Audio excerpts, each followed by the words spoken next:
Ja, so klar, TV, it's your boy OG Emma. Und wir sind wieder bei meinem Boy Ant Canada.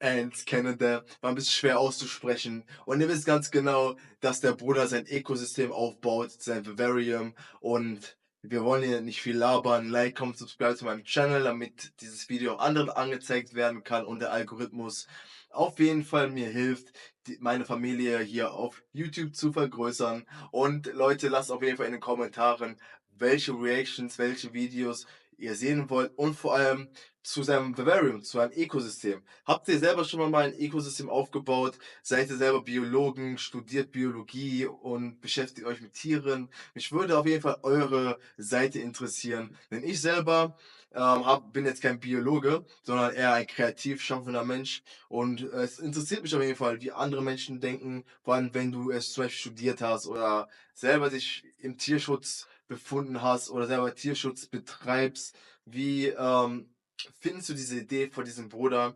Denn der Junge kommt ja nicht von Deutschland. Daher finde ich immer sehr spannend zu sehen, wie Menschen aus Europa auf die Dinge von außerhalb reagieren, die mich zum Beispiel inspirieren. Denn viele hier in Deutschland sehen keine Sachen von außerhalb. Daher versuche ich hier auf meinem Channel das auf jeden Fall zu pushen. Und deswegen gehen wir hier auch rein. Ich will nicht viel labern. Euer Boy, OG Emma. Okay, let's get it. Guys, I'm doing it. I am creating the ultimate ecosystem vivarium in an over 1,200 gallon custom built tank. This ecosystem vivarium will be the biggest terrarium build I've ever done in my life. Complete with living ant colonies of mine, an array of tropical plants, fungi, predators, prey creatures, parasites, detritivores, and a waterfall and pond. Animals will be breeding and dying. They'll be eating plants. Animals will be eating other animals. And some will be breaking down dead animals to help fertilize plants in a constant biological cycling of nutrients throughout the vivarium, much like it happens out in nature.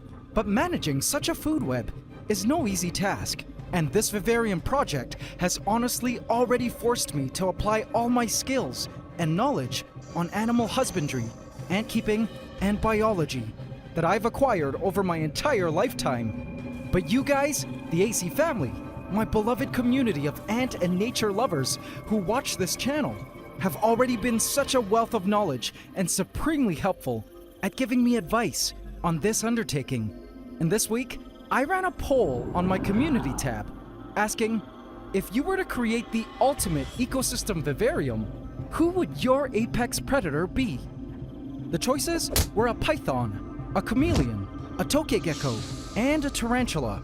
And based on over 60,000 votes, you guys voted for python, then tokegecko, followed by chameleon, and last, tarantula. But the poll spurred a huge debate in the comment section. One person said, so many votes for python, but do you have any idea what it'd take to sustain one? They can't exactly live off insects and other invertebrates in an enclosed ecosystem. This was true. I would still love to see a tokegecko, another said. A chameleon is much more fitting, as it would not be attacked by the ants, could contribute to maintaining their population balance, but wouldn't directly attack them, said another. Tarantula seems the most balanced for other small animals around it. Will be in one place a majority of the time and not need to eat everything it sees, someone postulated. Which, if you know tarantulas, could for the most part also be true. But what most people in the comment section insisted was this.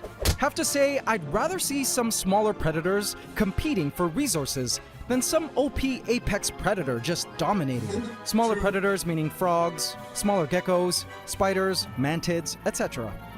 Well, what if I told you that actually there is a way to house all of these apex predators and even the smaller predators in our ultimate ecosystem vivarium? But dear fellow animal lovers, don't scream at me yet, as I've had time to think this through, and I can't wait to share with you how I plan to do this.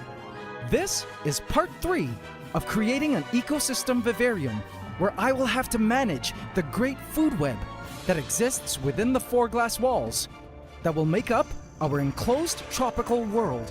Will we be able to build the ultimate ecosystem vivarium? will all the creatures we choose to place inside form a successful ecological balance? Or will we fail at managing the food web and cause a complete collapse of the ecosystem we hope to build?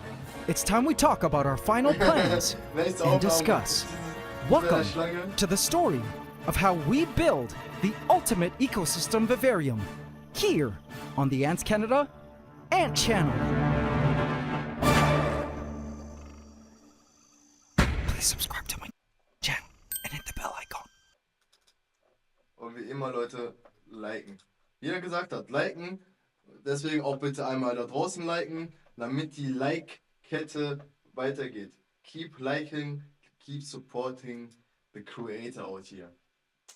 Welcome to the AC family. Enjoy. Guys, the glass for our grand vivarium arrives in just 2 more weeks. And it's my greatest honor to be constructing this huge ant vivarium with you all.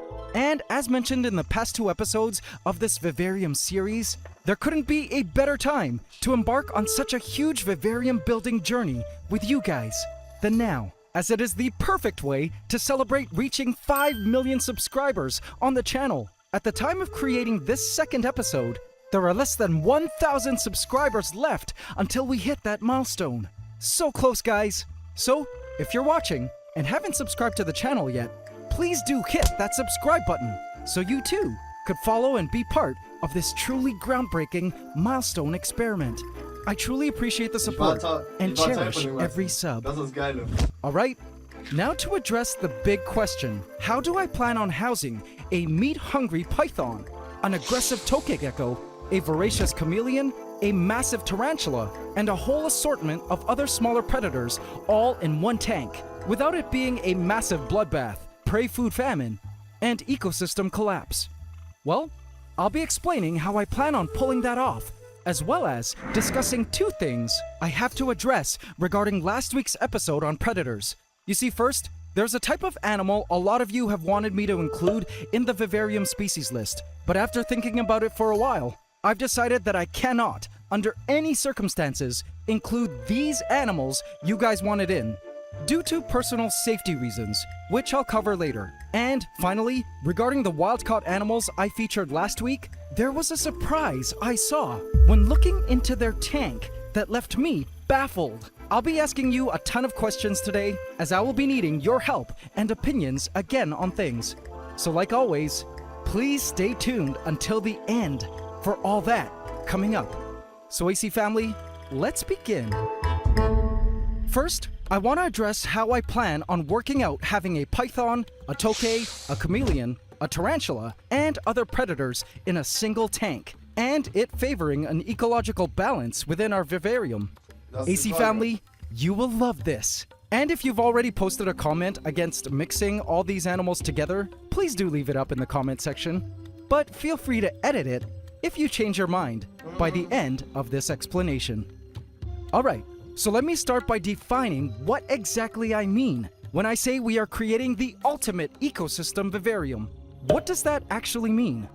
Well, have a look at this. This here is a terrarium I created a few years back in a jar. A challenge and collab from my boy Serpa Design, who by the way makes some awesome terrariums. Shout out to the Serpa squad.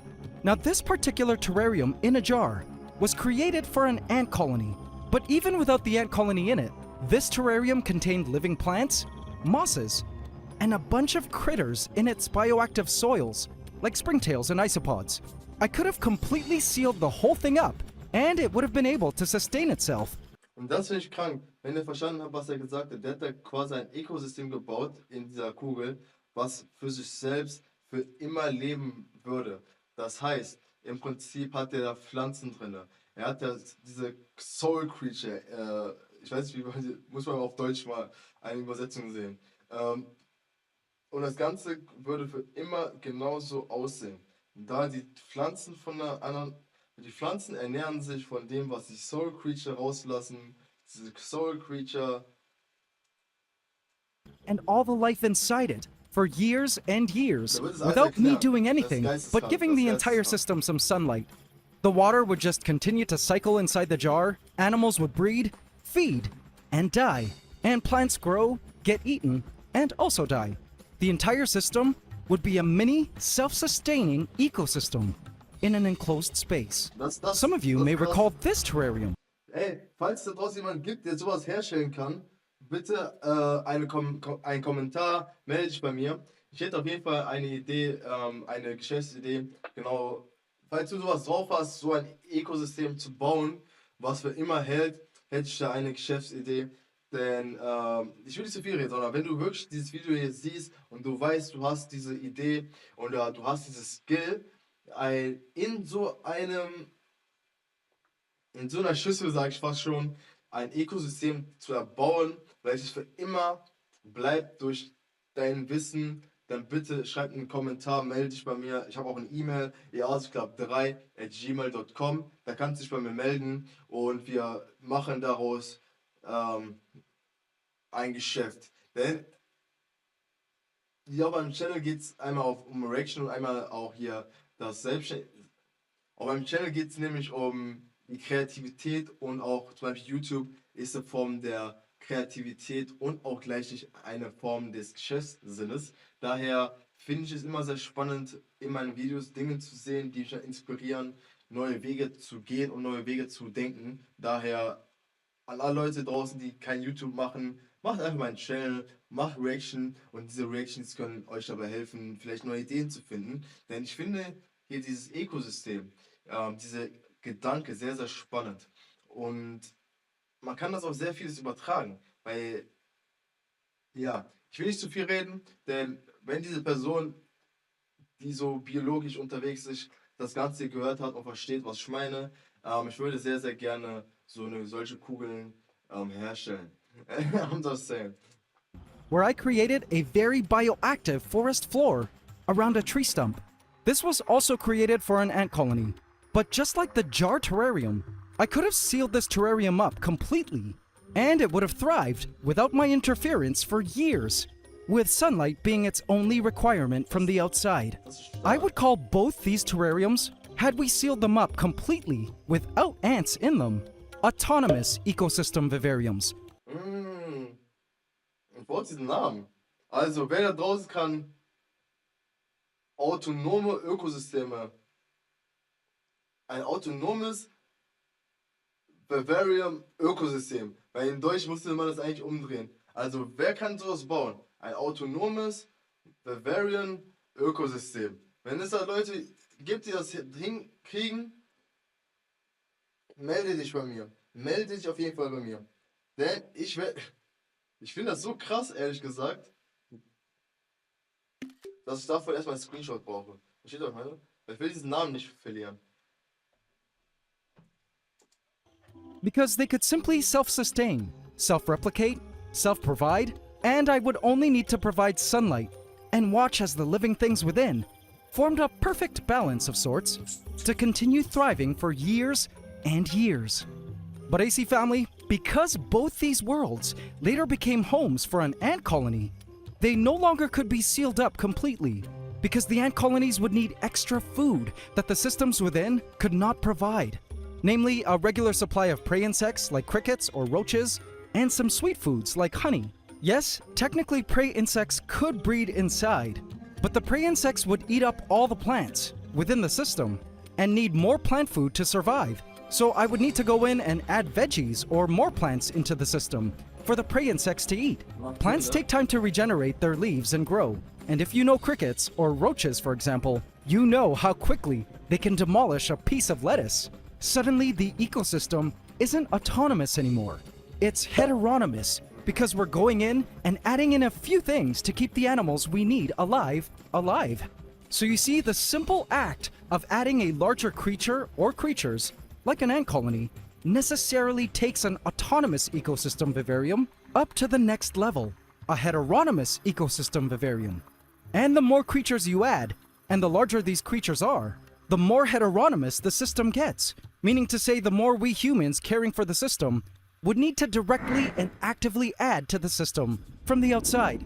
If we expect to achieve some kind of conservancy into any forest and block off that section of natural space, the amount of life concentrated into that space may be a lot with various plants and animals, but what are the chances that a python and a tokegecko and a chameleon and a tarantula and a bunch of smaller predators all share that space all at once? Well, realistically, pretty slim, right? Most large predators in nature are more spread out, claiming their own hunting space and chasing off any other similarly sized animals who might compete for the same food. So AC family, after thinking about all of your feedback and what you guys wanted to see in our vivarium, I've come up with a cool way in which we can all have the best of all worlds. Here's where I introduce you to my concept of planned biological events. So listen to this.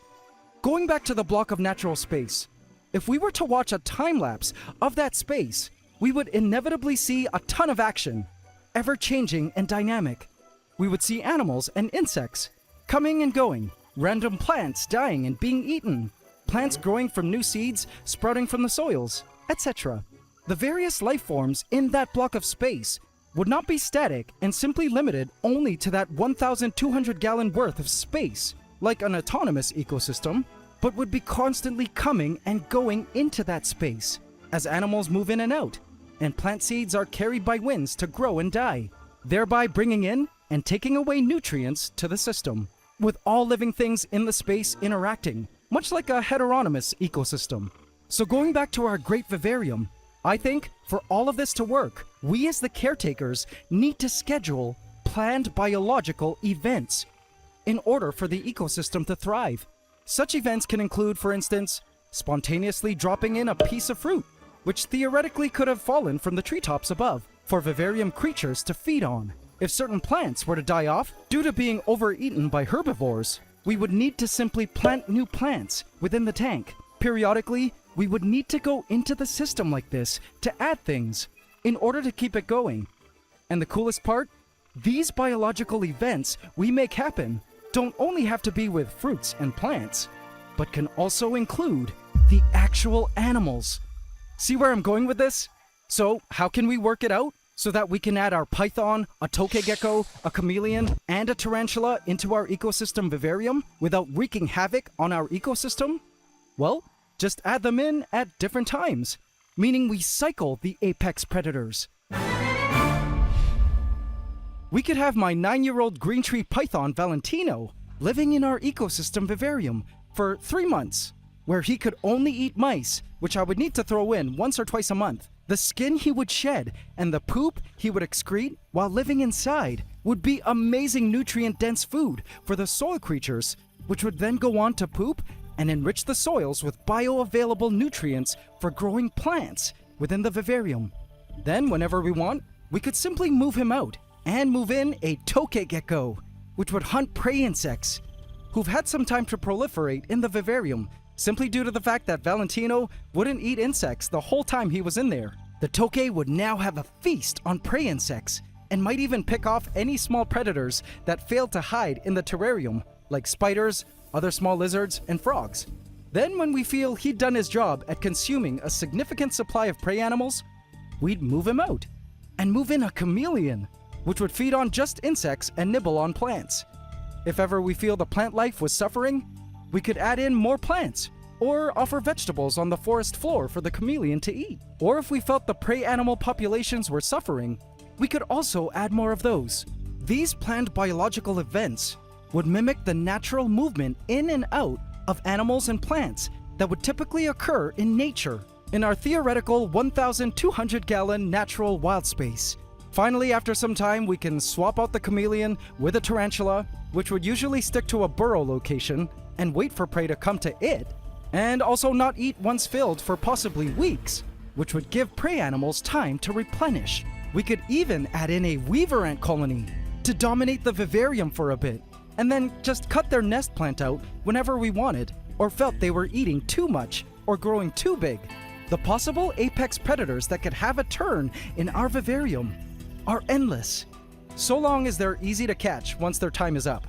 So you see, we as the ecosystem caretakers must play God a little bit and study what's happening in our vivarium. Within this over 1,000 gallon tank is my magnum opus, and in my heart, I feel it is one of the greatest things I've ever created. in my entire life. I'm going to show it to you, but I must say, constructing it has been an adventure and a half, full of twists, turns, heartbreaks, and triumphs. But the utter biological beauty of it all made it worth the journey. In celebration of recently hitting 5 million subs on this channel, this new tropical world of ours, within glass, will serve us a very special purpose in the world of science. And I'll explain how it all came together in this crazy story of how I created a living, mist-breathing cloud rainforest within glass. Part 4 of my Ultimate Ecosystem series, which I dedicate to all of you. Welcome to the Ants Canada Ant Channel.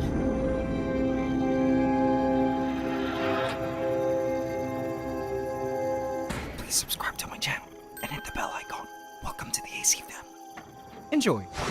I knew creating a giant cloud rainforest vivarium, incorporating a ton of tropical animals, plants, bacteria, and fungi was no easy task. I mean, I'm no god, but as your creator of worlds on this channel, I knew successfully pulling off an ecosystem terrarium, which was the main objective of this giant cloud rainforest build, would require me to apply all the knowledge and experience I've acquired over a lifetime, beyond just ants.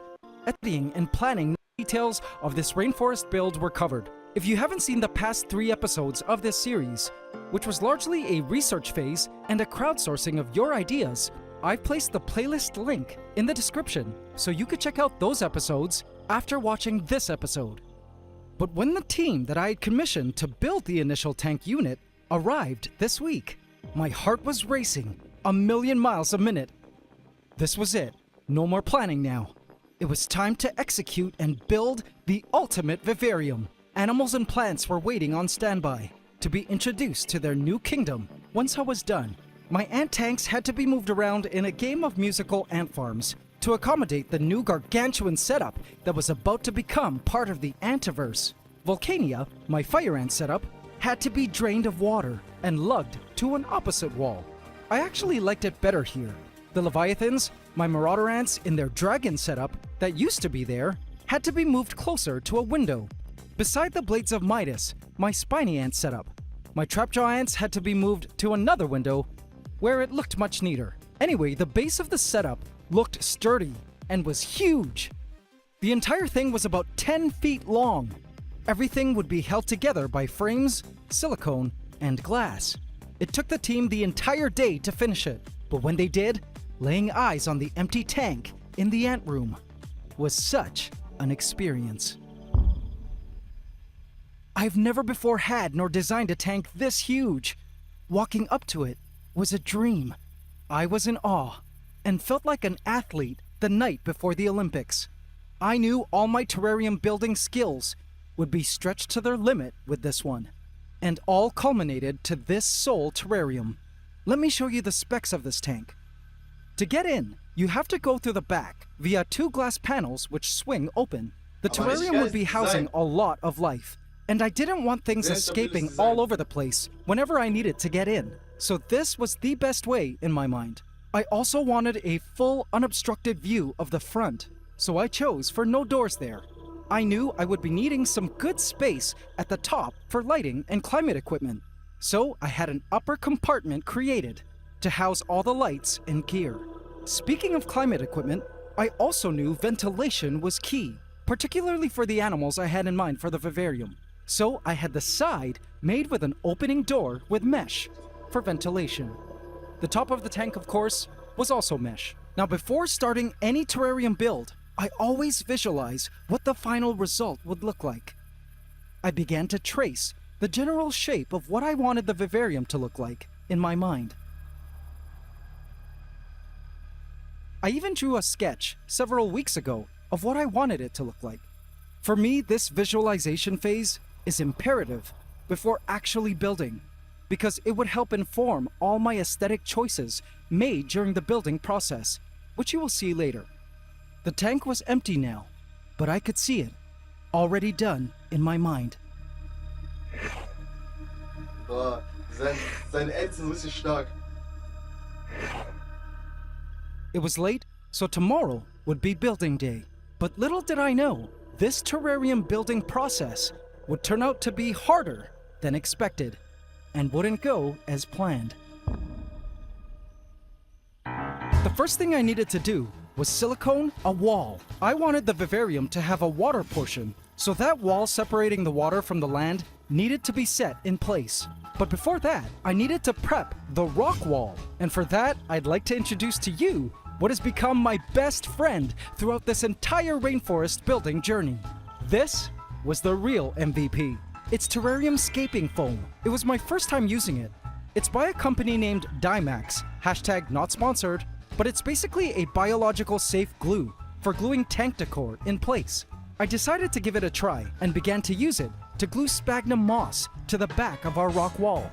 To my surprise, it worked like a charm. I just sprayed the stuff onto the moss, and sure enough, the foamy glue stuck the rock moss to the rock wall like a charm. When this was done, we carried the entire thing, which weighed a ton, into the tank, where I proceeded to silicone it at these long brackets. This is what the rock wall looked like from the front. It would soon become the coolest rock wall ever when we were done with it. Now that the rock wall was in place, I could better judge where to silicone our water barrier wall, and I began to silicone that into place. Next up, from rock wall to a moss wall. Wait until you guys see this. I measured out the piece of stainless steel chicken wire I'd be needing for this epic moss wall. When cut to size, I began to cover it with dried sphagnum moss using the scaping foam. When it was done, I set it in place. And guys, now for the real star of this terrarium build, the tree stump. Oh man. Now when building a terrarium, I always choose one item to be the main star of the show, so to speak. One central piece of landscape decor that would steal focus and have everything around it revolve. The star for this tank was this tree stump. We had to chop it from the ground. The thing was massive, so massive that it actually didn't fit in the tank when we first tried to install it. We each took turns hacking away at the back of it to make it fit. And let me tell you, whatever this wood was, it was iron solid. It took forever to chop it to size. Once amply chopped down, we lugged the unwieldy stump into place. The idea was to have it sit a bit higher, so I had a wooden stool ready to become its great throne within the setup. Then I wanted the tree stump to be tilted to the right and leaned up against the moss wall, holding the moss wall in place. And there it was, looking so pretty. A tree stump king, with its attractive mossy cape, ready to steal the show. Early the next morning, it was the scheduled water test.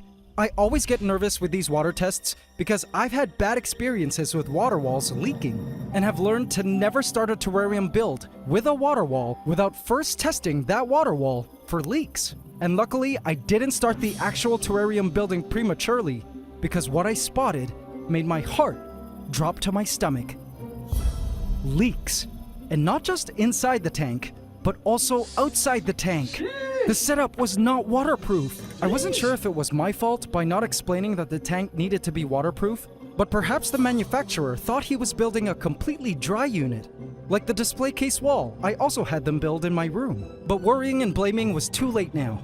The entire thing was leaking, and leaking bad.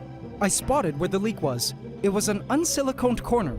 So I removed the water and re-siliconed everything, including that corner, as well as the inside and the outside of the water portion. It was good that we spotted the problem, but I had lost a day, as we would need to allow the silicone to dry before proceeding with a second water test. The next day, I proceeded with the water test. When it was full, I was happy to see that there were no leaks.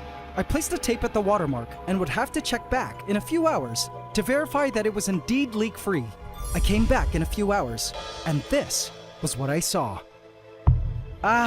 Okay, a little leak outside the tank. Inside, no leak, which was good, but there was still a leak somewhere. So once again, I drained all the water out and went in again to silicone a massive band this time over all joints, corners, and edges. My guess was that the silicone the company used was not for aquarium use. I've made this error in the past. If any of you guys are building your tanks, be sure to get silicone for aquariums.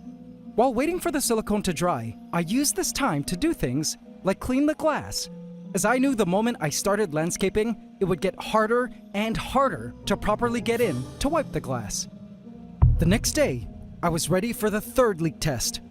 Overnight, I had sucked up all the trapped water in the brace using paper towels. This was the moment of truth. So many Jemand in den Kommentaren, könntet ihr mir diesen Trick mal erklären, was genau der da mit diesen, ich wollte schon so gerade sagen, Servietten gemacht hat. Saugt es das Wasser raus und ich brauche dazu ein paar Infos, wie das Ganze funktioniert mit diesen Küchenrollen. Many items, tank decor, and plants were waiting on the sidelines for the moment I was ready to build, and I had hoped it would be today. I watched the paper towel like a hawk as the water began to fill up. When the tank was full, I checked the paper towel. No drip. It was dry, and this continued for the next several hours, which to me meant we had passed the leak test, which also meant that now the real fun was about to begin. Whoopee! First, we needed a drainage layer. I used lava rock, and a lot of it. I also used pebble gravel and spread it throughout the tank floor. The purpose of a drainage layer is to have a place for water to sit while not having to waterlog the soils, which can be harmful to some plants, can drown important soil creatures, and produce anaerobic spots, which can be toxic for life. Next, charcoal. This is the carbon agent I would be using to absorb impurities. It also helps reduce odors that can develop over time in a terrarium, a must-have for our rainforest world. Next, pieces of rotting wood. This would help in giving the soil structure, provide nutrients to the soils, and act as a food for a number of soil creatures. I also added some large decayed leaves for a similar purpose. Finally, it was time to add soil. I ended up using 10 bags of soil. Now we want to give the plants within our vivarium the best chance to thrive. So within this bag was the most potent of stuff. Poop from my goat Billy, aged for a few months, mixed with decayed leaves and grass. It stank, but once the stuff starts breaking down and releasing its nitrogen-rich compounds into the soils, our plants would rejoice and truly live their best lives. I then added a layer of leaf litter for more nutrients and more soil. And once the ground medium was set, it was now my favorite part. Landscaping and planting. I started with the moss wall. Though the moss wall was dead, my vision for this moss wall was for it to be alive. Bin nur ich das oder sind seine Videos so mega therapeutisch? Die sind voll gechillt. Das macht nicht voll Spaß, ihm dabei zuzusehen, wie der sein Terrarium, sein Vivarium baut und das Ganze selber konstruiert, die Pläne macht. Ja, man merkt ja, wie viel Arbeit da auch drin steckt. Und dann nebenbei nimmt er auch die Videos hier auch für uns. Ist einfach nur stark, der Bruder. Und deswegen feiere ich seine Videos und deswegen mache ich auch Reaction dazu, um euch zu zeigen, was ich in 2020 mir alles reingezogen habe. Denn es gab das auch sehr starke Creator, die im Allgemeinen, ich finde, die haben die Welt geprägt auch. Nur viele Menschen kennen die nicht mal. Und denken, hä? Wie, der hat 5 Millionen, 6 Millionen Follower auf YouTube. Allerdings macht er nicht irgendwas, sondern er hat wirklich was geprägt und was verändert, was richtig crazy ist. With plants growing on it, so I cut holes into the wall to accommodate various plants in pots, or stuck directly onto the moss epiphytically. When that was done, I began to work on planting the main tank. This process was a lengthy one and consisted of grabbing the supporting actors of the show, i.e., these asparagus ferns, which I love, and you'll see why when it's all finished, and rearranging them around until I was satisfied with the general look and shape they formed. Once that was done, I proceeded to continue adding, rearranging, and testing out the look of various other plants and decor. As you can see here, I start with larger items first and make my way down to smaller items. I find it easier to work that way. What made this terrarium build extra challenging was that instead of working from above, like I would any ordinary smaller tank, I needed to work blindly from the rear of the tank, then walk around to the front to see what I had done. I took a break from landscaping to start grouting the bottom of the water area. I did this so that in case water creatures that like to burrow did their thing, I wouldn't see glass at the bottom. Next, more soil and another moss wire piece here. This time, instead of a wall, it would form a cool mossy hill. More landscaping and decorating. Now, a lot of this was intuitive. I've been terrariumscaping for animals since I was a young boy, so I had a lifetime of experience behind me, helping me decide what fit, what plant was too big, what shape of leaf might make it stand out or complement another plant beside it. It takes some practice. But if you want some terrariumscaping advice, I suggest studying aquascapers, hobbyists who design aquariums, particularly using Japanese or Indonesian techniques and styles. Even though it's for fish and not land terrariums, in my opinion, aquascapers do nature tanks the best. It also helps to have someone else come in with fresh eyes to give some honest feedback about what looks cool and what could use some adjusting. I continued to scape well into the night. The next morning, I got straight to work on vines. Vines, oh vines. I've never had a tank large enough to incorporate real vines, but I've always wanted to. Now was my chance. I collected these vines, which are actually air roots from a banyan tree in my neighborhood. I always felt they looked awesome and was happy to give them a try in our tank. Now I thought situating vines in an aesthetically attractive manner would be easy, no different from arranging branches in a terrarium. But let me tell you, I was wrong. Arranging vines in a pleasing and natural looking way was hard. It took me the entire morning and afternoon to come up with a vine configuration that looked natural and would be an effective climbing space for arboreal animals. When that was done, it was time for finishing touches. Almost done. Time to add gravel to the water area, then water, then stick moss onto the rock wall. And after a total of 5 whole days of working on this tank, this was what the final result looked like.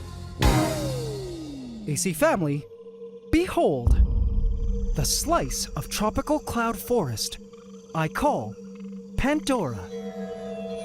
Pandora! Now before I show you all the neat and exciting details of this tank as a terrarium build, I want all of us to first become an ant for a second and have an epic exploratory walk through these vast territories as a tiny creature for greatest effect. Let's go! Pandora is a magnificent tropical and humid paradise for any jungle creature that might have the chance to walk its mossy soils.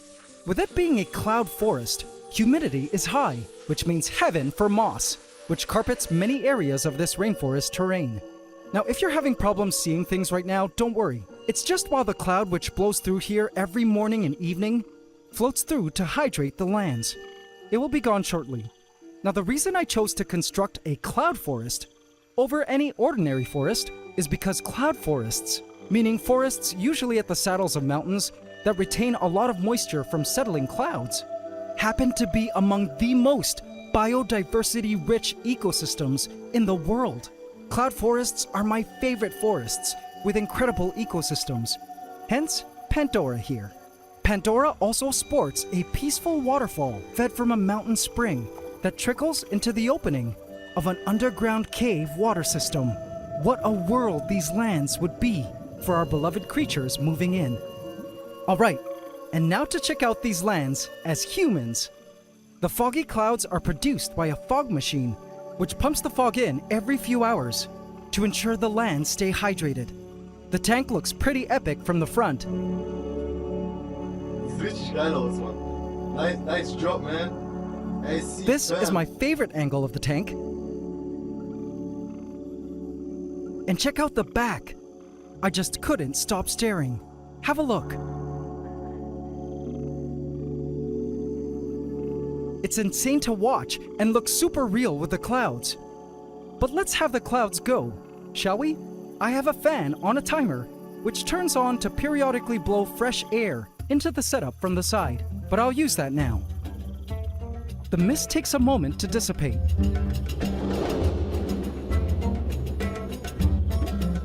And AC family, that was when I spotted a tiny movement. Do you see it? Die erste Spinne im A tiny jumping spider dangled from a thread of its lifeline silk. It looked around these vast lands in awe. I bet it was introduced here through one of the plants, Hello, little guy. Welcome to Pandora. He would have an utter feast of insects to eat very soon. But I think he could feel a slight change in the air, and that something major was coming. The humid clouds were rolling in again. And AC family, we've already seen the cool clouds of our cloud rainforest, but it wouldn't truly be a rainforest without rain. Crazy. Pandora's tropical montane climate consisted of frequent rain drizzles. Before escaping, I made sure to outfit the entire setup with an irrigation system. I also had to modify the nozzles a bit, so the rain produced would better mimic an actual cloud rainforest shower, falling lightly as a sort of mist, but also as droplets falling from the tall trees high above the canopy. The raindrops fell magically onto our precious clumps of moss below. I love storm watching, and I just loved watching it rain within our cloud rainforest kingdom of Pandora. Enjoy. The giant hand of the creator of worlds released the house gecko into Pandora. She was the first member to enter for the Gaia event. At just the right moment, she leaped down and fell into a pillowy bed of vining plants and moss. Sitting still, she couldn't help but suddenly take in the vast new world into which she had just been released. Whoa, she thought to herself in awe. Where am I?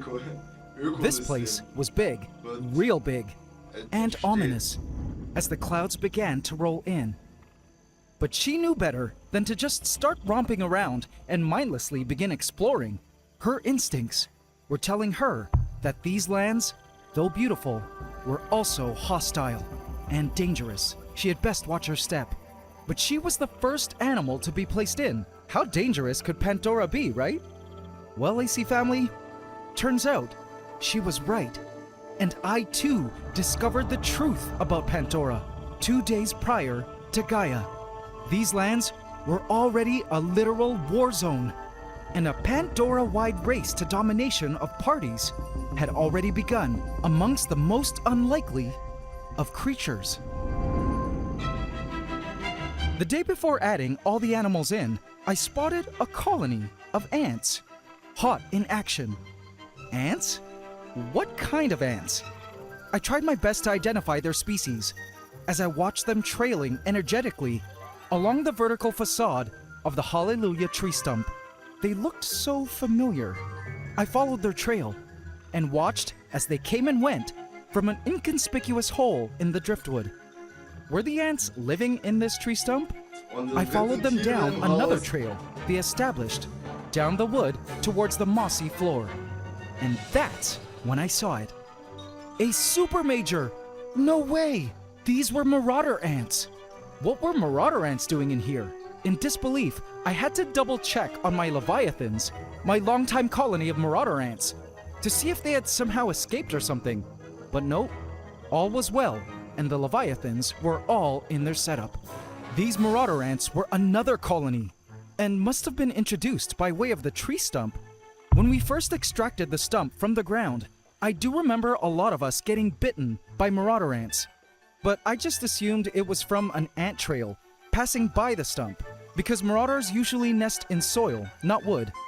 It never occurred to me that there were possibly marauder ants actually living inside the stump. Furthermore, I was never bit once during the installation of the stump into the tank. But now that I saw them in here, I had some questions. Judging from their active trails and the size of the super majors, this was no young colony of marauders. How big was this colony? They had to be a colony in the thousands of workers, at least, to have super majors. Was the queen in here too? Or was she left in the ground at the site of extraction? I couldn't help but wonder. But as I stressed to think about what would happen if this marauder ant colony would completely grow to dominate Pandora, I was suddenly brought aback by the frightful sighting I made next. No way. Fire ants! What were fire ants doing in here? I checked up on Volcania, my fire ant island of the Crimson Knights, but they too were also inside and secured. So these fire ants were introduced too, perhaps through the soils of one of the plants. I watched as they worked vigorously to to construct their tunnels. There were a lot, perhaps not as many as marauder ants, but enough. They had to be a somewhat smaller colony, because had they been bigger, I definitely would have been attacked and stung during planting, and would have surely noticed. It was just dismaying though, to see that fire ants had been introduced to Pandora, because as many of you may know, fire ants are invasive and are notorious at killing, displacing, and outcompeting native ants in the ecosystems they have conquered. Furthermore, what I found crazy was how close the fire ant nest was to the active trails of the marauder ants. Have a look. Fire ants were brave enough to start wandering onto the mossy beds, and just a stone's throw away were the marauders. I felt it was only a matter of time before the fire and marauder ant lines would meet. In fact, they already were. This was a classic scene of Team Native versus Team Invasive ants, and I couldn't believe it was all playing out right before my eyes within our ecosystem vivarium of Pandora. Ich liebe wieder deine Videos, das sind wie kleine Movies. At the summit of the Hallelujah tree stump, termites were quietly performing their important work. There were termites in here too? I couldn't believe it. These were Nasuri termes termites that live in and eat wood. Looks like this tree stump brought in a lot of cool creatures to seed Pandora. Check out the soldiers. They have these special tubes that stick out of their faces, from which a nauseous sticky chemical mix can be shot out at enemies, mainly ants. So cool, right? I felt honored to watch this colony of termites repairing and building their tunnels along the outside of this tree stump. These dirt tunnels, by the way, are made from their poop and harden to form a protective tube through which the colony could navigate around safely. As they ate through the wood, I began to wonder if the termites were the reason the marauders loved living inside the tree stump. There was a constant food source available to them here, assuming they're quick enough to dodge the sticky stuff shot at them from the soldiers, of course. In 2 hours, the tunnels were done, and the termites could continue working and eating within the privacy of their concealed darkened poop tunnels, safe from any ants for now. Pandora had become a place where new unlikely animal life was springing forth. A little tiny reflection of light caught my eye, like something was using a tiny mirror to Morse code me a message. Do you see it? I looked onto a clump of some baby seedlings and spotted a tiny creature. A small fly that just emerged from its pupa in the soils looked out into the new world. With its new fly body, it ran its legs through its unused wings to get the hemolymph flowing through its veins in preparation for its first flight. It was interesting to see that even prey animals, like flies, had unintentionally found their way into Pandora. The marauder ants were really trailing now, establishing clear lines to and from various places in Pandora. Even the majors dispatched to protect the trails, or perhaps chop things.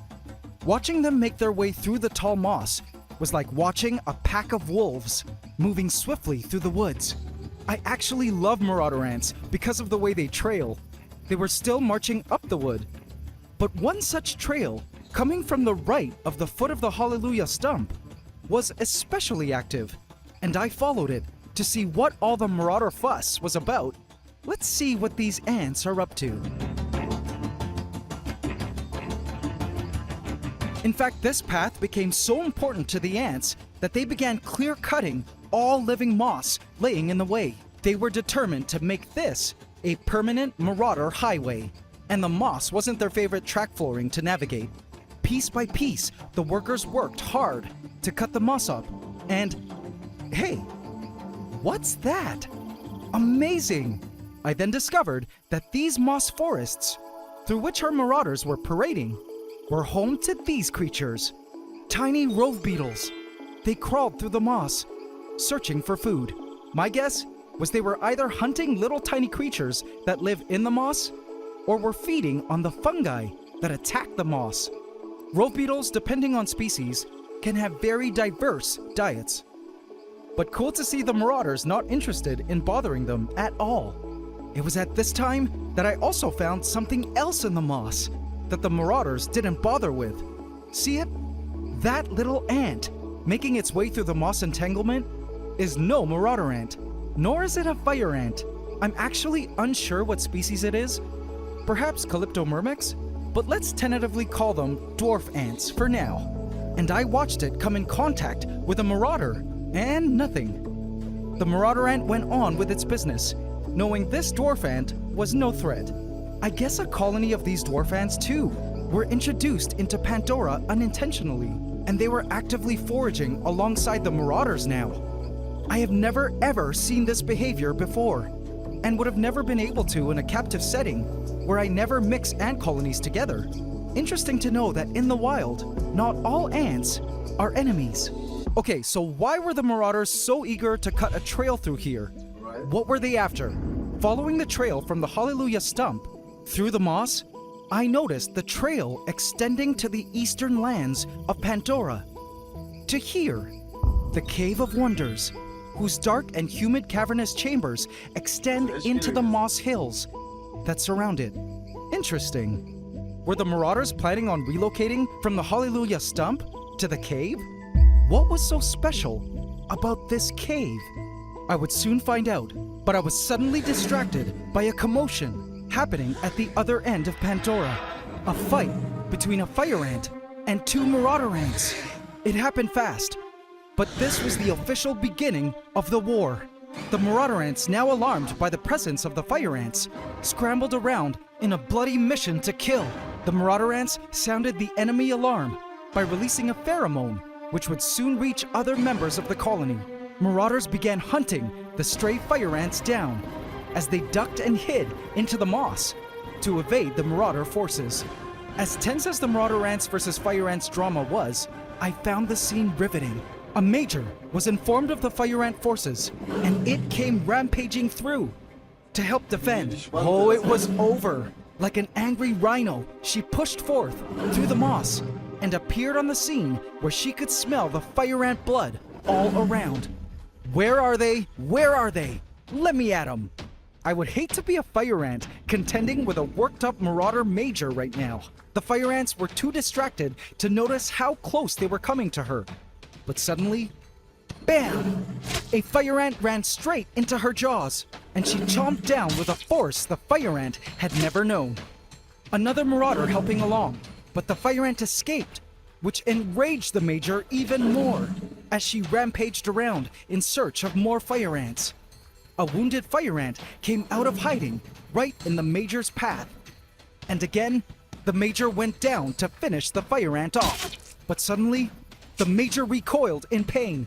The fire ant had stung it, probably right in the chin. The major retreated and stationed behind a boulder of soil.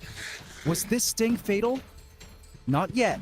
I watched as the major brushed herself off, still clearly in pain, to return to the site to continue finishing off the fire ant.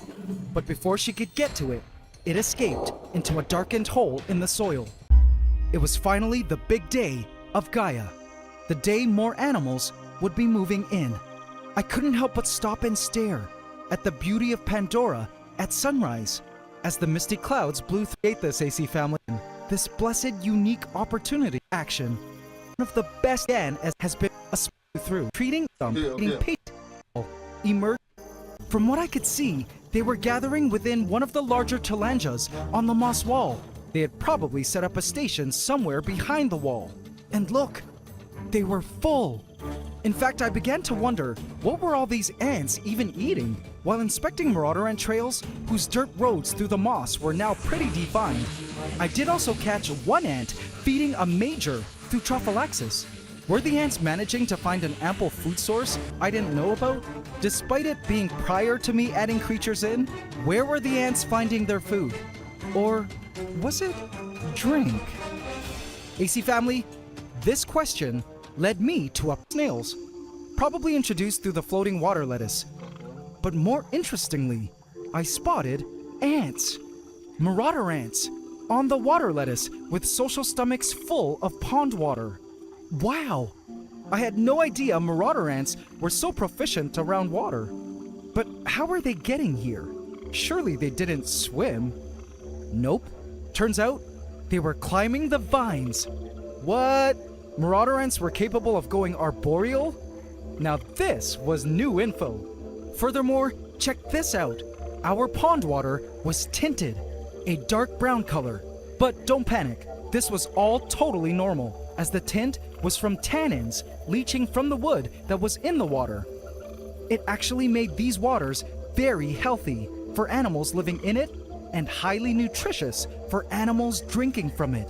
It was like a natural tea for animals. And that's when I realized, aha! That's why the Marauders had established a highway to and from the Cave of Wonders. They were sourcing this nutrient-rich water from the pond. This water system was a valuable natural resource for the Marauders, hence the highway, and even the black crazy ants, who were also visiting the pond for the precious nutrient-rich tea water. But AC family, after making this cool discovery, then came what had to be the saddest scene I witnessed in Pandora. A fire ant and a marauder major in a deathlock. It was hard to tell exactly what was happening, but from the looks of things, the fire ant had chopped down on the waist segment of the major, who had probably been stung in the head or thorax. The fire ant had also been badly injured, but why weren't the other marauder ants helping their large major sister? You would think they would all be swarming in there to help her out. But no, it was as if the major was shouting for the other marauders to stay back. The major knew she would be dying today and felt it wasn't worth losing another marauder on her team to a possible sting from the also dying fire ant. This was a one-for-one battle, and both ants would be dying now. The marauder sisters watched from the sidelines, not even other majors jumping in. And then, in a shocking turn of heart-wrenching events, the marauders began to bury both the major and the fire ant until they were completely concealed in soil. This truly sad scene stayed in my mind over the next few days and affected me greatly for some reason. As a personal rule, I don't intentionally war my pet ant colonies together, but this was different. I didn't meticulously raise these ants as my pets from just their queens. These were wild ants with a wild understanding of the world and wild intentions of survival. It was actually one of the reasons I created this whole ecosystem vivarium in the first place. I wanted to study just how ants truly live out in nature in a way that I couldn't through my ant farms, including the real dangers they would contend with in their natural habitat, like living among other species of ants.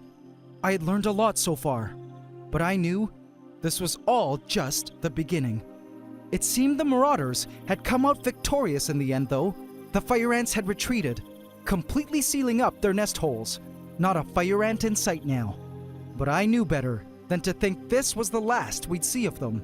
I knew this strategy all too well. Protected below ground, assuming there was a queen in there, the fire ants would focus on amassing their numbers, only surfacing to forage for food in safer areas away from the marauders. Then, once a larger colony, emerging strong to fight them. The power of fire ants lies in their numbers, and the fire ants knew exactly what they were doing. Only time would tell if the fire ants would return, to seek vengeance one day, to wipe out their adversaries, and claim Pandora and all its resources theirs. Inside, I hope not. I also wondered how the black crazy ants would come into play with all this. But the reality is, invasives are also part of many ecosystems. An ecosystem is what I sought to design, and it turns out, an ecosystem was exactly what we got. Everything was pushing the limits of survival in this tank. I mean, have a look at this. The banyan tree vines I strung all around the vivarium, thinking they were dead, were indeed not. New air roots were starting to sprout from them, both underwater and in the air.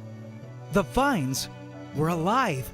Did this mean that a whole banyan tree was about to grow in Pandora? Crazy to discover that even an entire tree was secretly conspiring to clone itself into existence, to become alive within our rainforest vivarium. The marauders were using these vines now, too, as highways to access all areas of the forest. Pandora had indeed taken on a dynamic energy and soul of its own. Crazy, And all ne? we could do now was watch the system take shape. To quote my favorite movie of all time, if there's one thing the history of evolution has taught us, it's that life will not be contained. Life breaks free. It expands to new territories and crashes through barriers. Painfully, maybe even dangerously. Okay, let's just omit that last part. I spotted Eve, our jumping spider, now feasting on one of the marauder ants she caught traveling along the vines. And I was reminded that though danger was at every turn in these vast lands for the creatures, so too was life. Pandora, our cloud rainforest vivarium, was already a functioning ecosystem. Life Crazy, ne? found a way. Und das ist schön am Leben. Schön, schön, schön. Und das war's an dieser Stelle von eurem Boy OG Emma. Und wie immer, like, comment, subscribe zu meinem Channel. Lasst Liebe da und lasst ein Ökosystem bilden von Menschen, die in einer Welt leben können, um einfach zu existieren, ohne dass wir uns umbringen. Denn wir Menschen sind intelligent genug, um uns nicht umzubringen. Ja. Allerdings nutzen wir leider diese Intelligenz nicht immer so, wie wir sie könnten. Allerdings war das jetzt genug gelabert. Euer Boy OG Emma.